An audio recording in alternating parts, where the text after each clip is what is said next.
The cervical spine is the most mobile segment of the spine, predisposing it to a higher incidence of injury. The C5 to 7 vertebrae are susceptible to injury from diving accidents, car crashes, and falls, leading to various types of fractures and dislocations.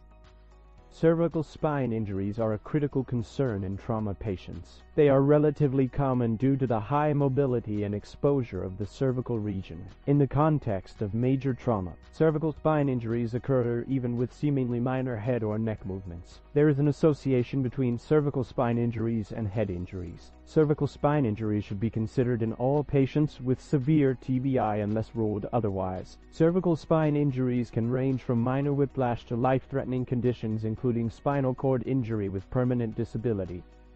Spine X-rays are the first investigative modalities for spine injuries. The primary imaging is anteroposterior (AP) and lateral views. Spinal X-rays reveal fractures, dislocation, and alignment issues but may miss subtle injuries. Computed tomography (CT). If X-rays are inconclusive, a CT scan is the next step. It provides excellent visualization of bone details, alignment, and fracture characteristics. Magnetic resonance imaging (MRI) is especially valuable for detecting injuries that may not affect bone, such as spinal cord contusions, disc herniations, and ligamentous injuries.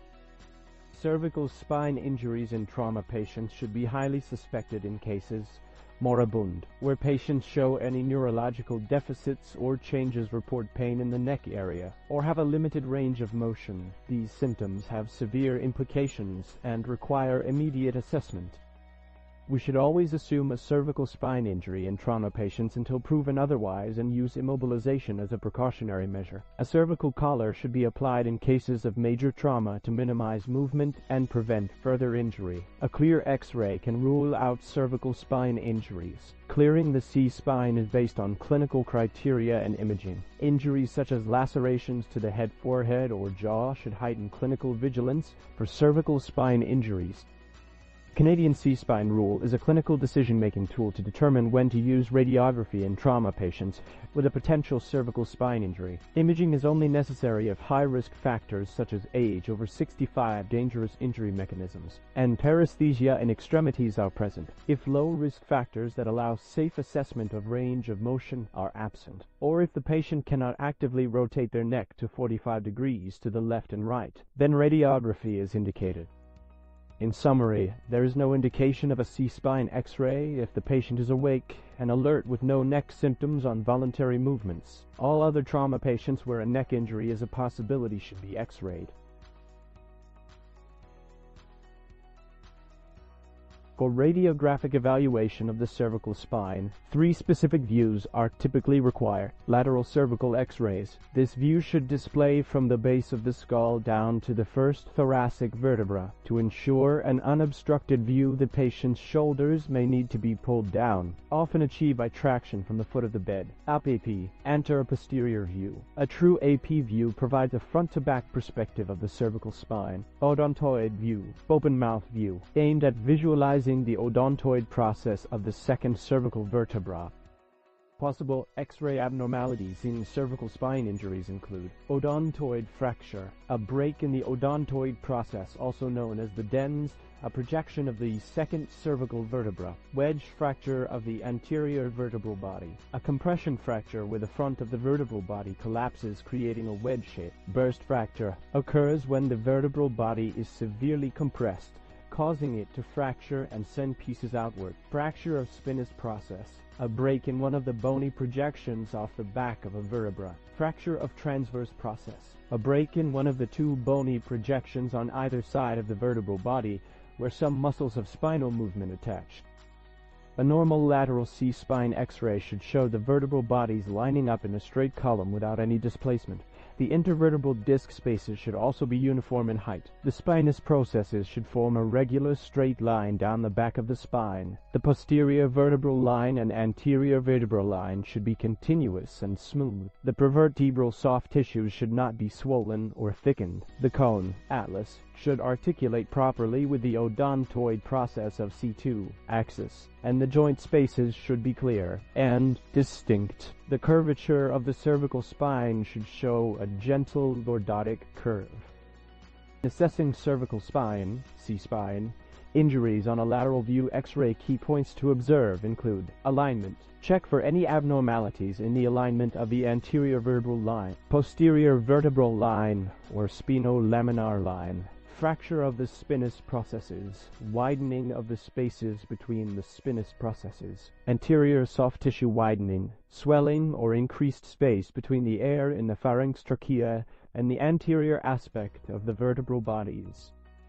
In the context of trauma, the lateral C-spine view is part of the initial assessment to rule out cervical spine injuries before moving a patient. However, it's important to note that a single lateral view cannot reliably exclude all cervical spine injuries. If there's suspicion of injury or the lateral view is inconclusive, additional imaging studies, including anteroposterior, AP and odontoid, open mouth, views are often necessary.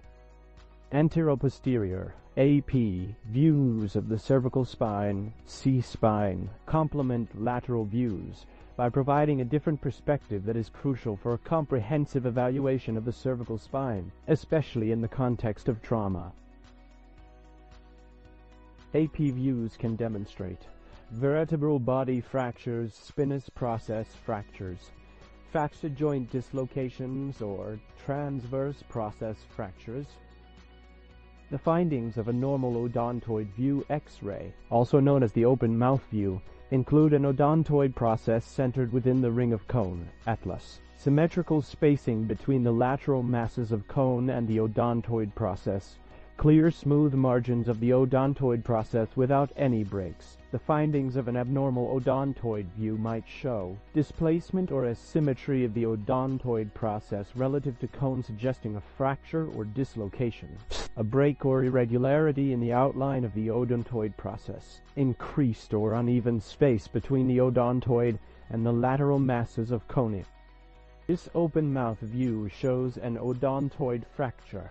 Fractures of the odontoid process of C2 odontoid fractures are common in older adults due to falls. Cervical fractures result from direct trauma to the head or neck and can be caused by several mechanisms. The subsequent slides demonstrate these mechanisms. Compression. Vertical force drives the head downward, causing the vertebrae to compress. This can lead to burst fractures. Loading forces can lead to multi-level fractures. Hyperflexion. The head is violently jerked forward, increasing the spine's normal forward curve, potentially fracturing the vertebral bodies or dislocating vertebrae. This can present as compression of vertebral body and disruption of posterior ligaments. Hyperextension. The head is forced backward, straining the spine backward and possibly leading to fractures or dislocations, particularly in the posterior elements of the vertebrae. Rotation. Twisting injuries can lead to fractures or dislocations due to the rotational force, especially when coupled with flexion or extension movements. Lateral bending. Side-to-side motion can cause a symmetric loading of the spine, leading to fractures on the side opposite the direction of the bend. These mechanisms can act in isolation or in combination during traumatic event.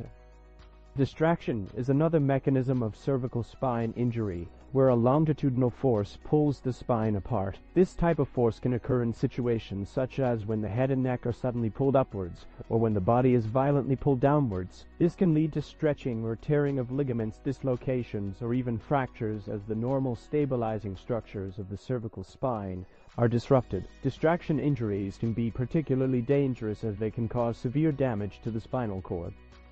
When moving a patient with a suspected neck injury, extreme caution is vital to avoid exacerbating the injury. The key steps include: support the head with 2 hand seats, one at the base of the skull and the other on the chin to maintain neutral alignment. Apply gentle traction to prevent movement that could cause further injury. Use the log roll technique to move the patient, ensuring the head and body turn simultaneously as a single unit. Have at least 3 people to support the patient's body, with 1 dedicated to supporting the head. These measures help protect the spinal cord during the critical initial management.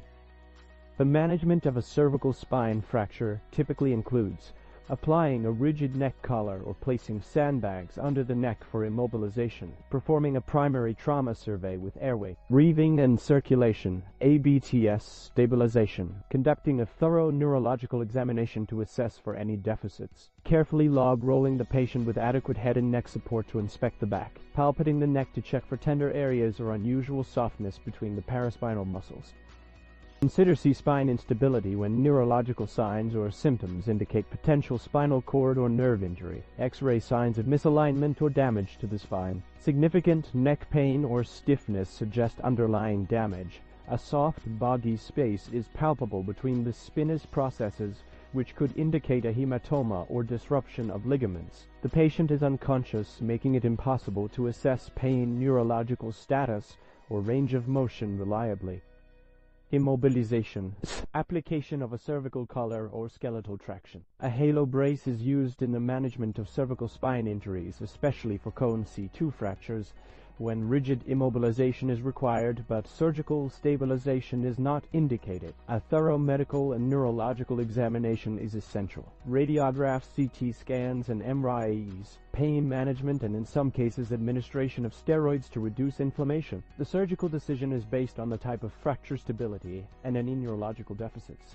Surgery may be required to stabilize the spine and prevent further damage. Early rehabilitation for mobility and strength is important after stabilization. Skeletal traction of the cervical spine is used to reduce a cervical fracture dislocations and immobilize the C-spine. The widely used traction device is the Gardner-Wells tongs. You will practice placing these tongs on a simulator.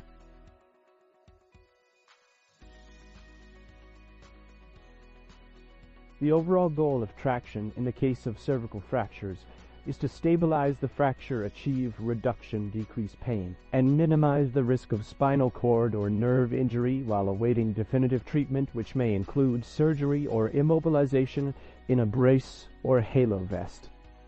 Caring for a patient in skeletal traction, particularly for a cervical spine injury, involves meticulous attention to both the mechanical setup and patient well-being. Traction must be aligned with the body's axis. The bed's head is elevated to use gravity as counter-traction. Weight ranges from 3 to 8 kilograms, tailored to the patient's size and specific injury level with periodic X-ray checks to monitor progress. Nursing care is critical to prevent pressure ulcers and other complications. An ideal setup includes a bed with a pulley system for optimal traction application. Regular assessments and adjustments are crucial to ensure the traction is effective and that the patient remains comfortable and complication-free. Before discontinuing traction, assess the fracture's stability and the adequacy of alternative immobilization methods.